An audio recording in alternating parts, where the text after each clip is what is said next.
Well, he is one of Minnesota's wealthiest people, and he happens to own the local basketball team. Yeah, I paid a visit to Mankato to sit down with Glen Taylor as he begins to look back on his tenure since he bought the Timberwolves. He's also looking ahead to helping build small towns in Minnesota, and he's refreshingly philosophical about what has been key to a remarkable life. Your team and you like their personalities. But Glen Taylor is 82 years old. He might be on the cusp of selling the Timberwolves. Might be because so far the new ownership group has not made all the necessary payment. One scenario would be to recruit Taylor as a minority investor to help close the gap on cash. But you don't get the sense the two parties have done a lot of back and forth. If you recall the way that this transaction was put together, they were going to make the payments over 3 years. So my expectations were at that time that they would take advantage of these 2 or 3 years to learn about running the club and see how I did things, if they wanted to change things or if they thought I was doing things that could be done better. I'm always open to suggestions.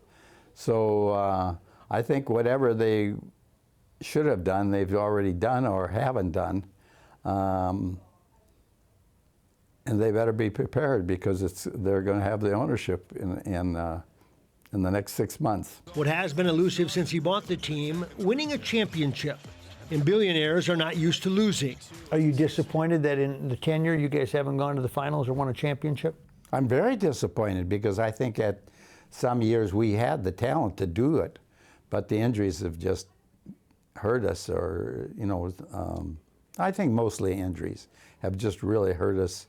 And we haven't stepped up to the plate when people have recovered. He does not see himself as an owner or an entrepreneur as much as something else. So what are you really, Glenn? I'm a teacher. Mm-hmm. That was the gift that God gave me, is to be a teacher. You're good at teaching it so they can understand it. Yep. I'm very good at it. Yep. I'm very good at motivating people. I'm very good at having people follow me.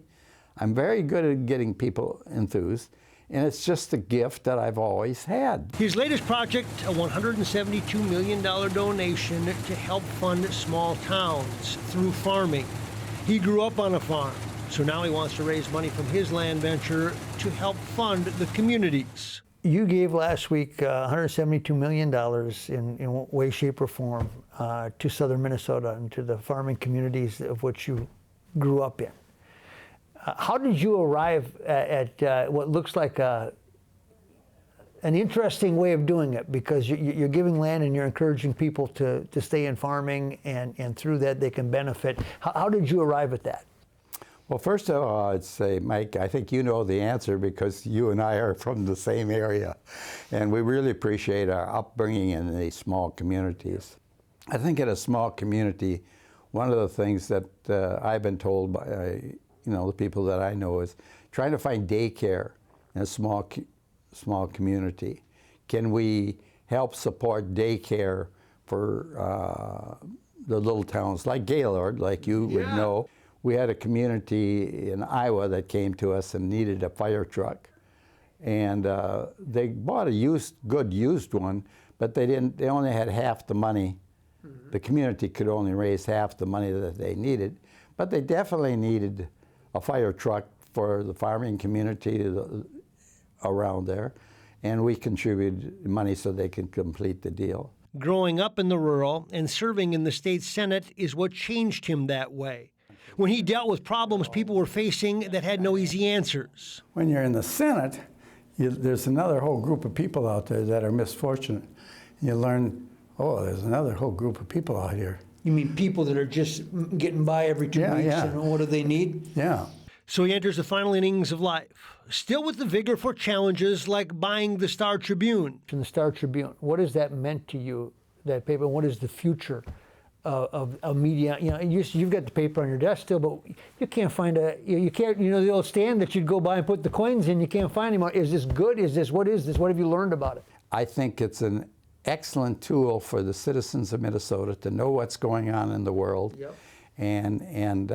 And the paper is divided into what's happening in the world, what's happening in the social circles, what's happening for you and I in sports, yep, and in a lot of different areas, foods and, yep, stuff like that.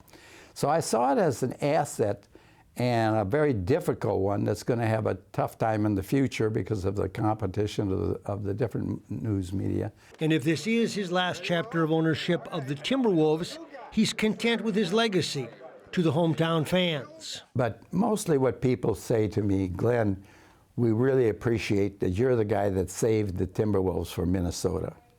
And that won't change. I think people will still look at it as that Glen Taylor was the guy who saved him to Minnesota.